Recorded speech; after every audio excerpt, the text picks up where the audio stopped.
My name's Ellen Mallon. I'm from San Diego, California.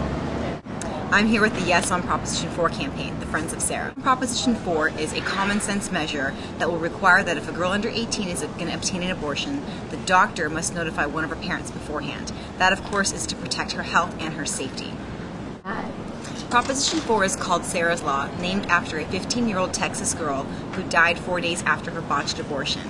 The medical experts in her case stated that had someone in her family known about the abortion, her life could have been saved. Now, our opponents challenged Sarah's story, saying that she was in a common law marriage or that her name wasn't really Sarah. The facts are that there's no proof that Sarah was in a common law marriage. That's simply an allegation. And one of the requirements in the state of Texas for a common law marriage to be valid is to have lived with the partner for at least 7 years. So I'm not sure if our opponents are really suggesting that Sarah moved in with her husband at the age of 7. With regard to Sarah's name being used, that is the name that the court documented her as. It was to protect the identity of a minor girl who died 4 days after her abortion.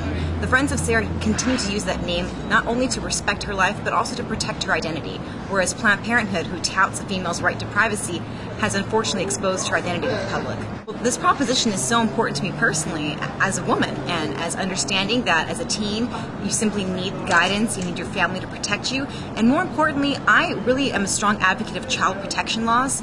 Proposition 4 also has the support of the author of Megan's Law, which was a very popular measure that worked to protect our teens from child predators. What we have seen in California is case after case of adult males who are impregnating girls under 18. The average age of men who impregnate most teens is about 23 years old. So based on that statistic, it's alarming to learn how many girls are being preyed upon by these men.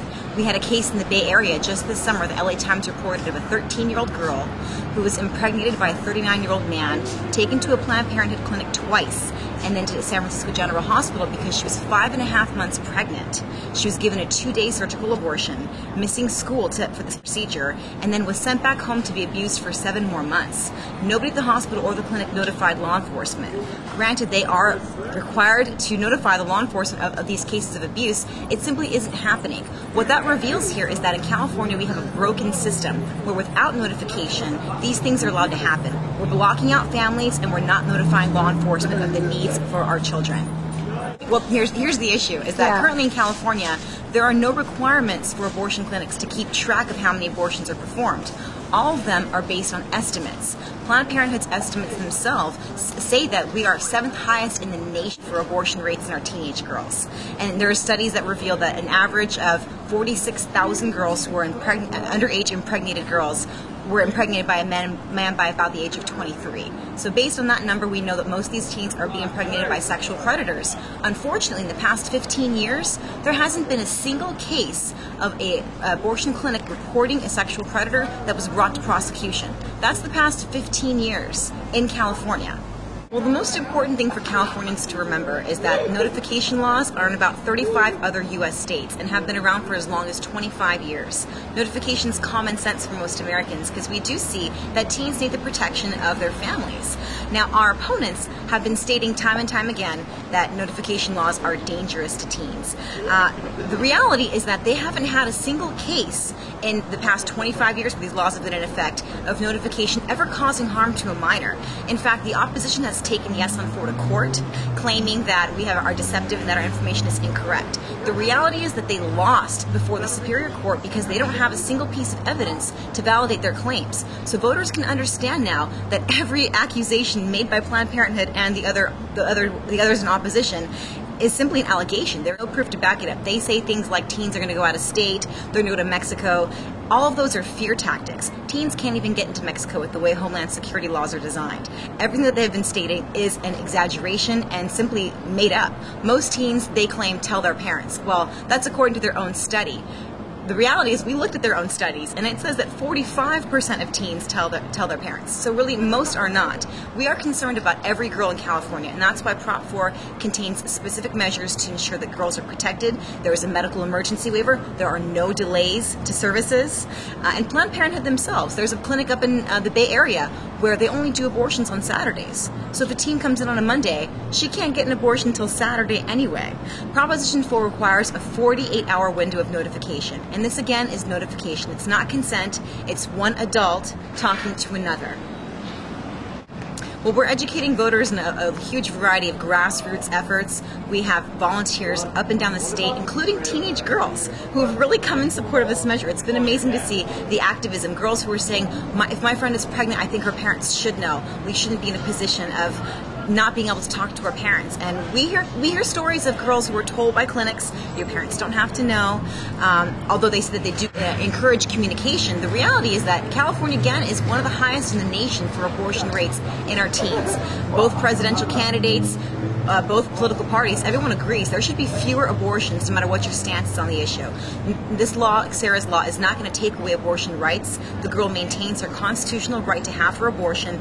Simply, we're asking for notification, and that is for the protection of the teen.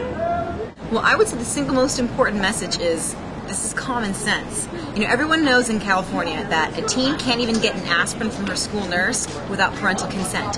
But did you also know that same teen can be taken off school grounds for an abortion and the parent never has to know about it?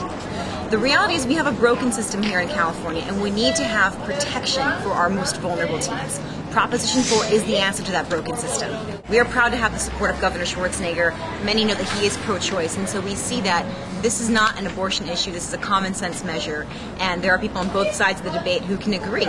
If you're under 18, parents are responsible for every other issue in a minor's life. Abortion should be included in it. Again, is for her safety. She maintains the right to get the abortion, but we have the support of Dr. Joseph Zanga, who is the past president of the American Academy of Pediatrics, Mary Davenport, the author of Megan's Law. We also have law enforcement experts up and down the state, sheriffs and district attorneys who say we need yes on Prop 4, and that again is to deal with the issue of the fact that these teens are victims of abuse and it's being swept under the rug. Just 2 weeks ago, we had a case in San Bernardino County of a 24-year-old sexual predator who impregnated a 13-year-old. He took her to a clinic and said he was her father. He was 24. She was given the abortion and she was sent back home. The estimates in San Bernardino County is that this abuse is in the thousands. Again, we don't have any substantial numbers because, again, there are no reporting requirements for Planned Parenthood and abortion clinics. Proposition 4 is a common sense measure that gives the abortion clinics the tools they need to ensure that if a girl is in danger, she gets the protection of the appropriate law enforcement agent. One last message for voters is, don't take my word for it. Take a look at the Secretary of State's website. The great thing about initiatives is that the text of the law is spelled out in black and white for the voter.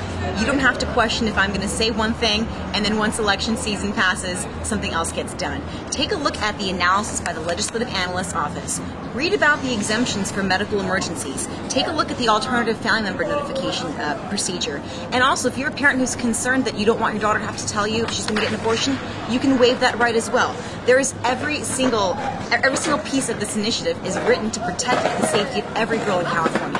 Take a look at the website, visit our website, www.yesonfor.net, get information, read about more cases of abuse, and find out why we need Yes on Prop 4 in California.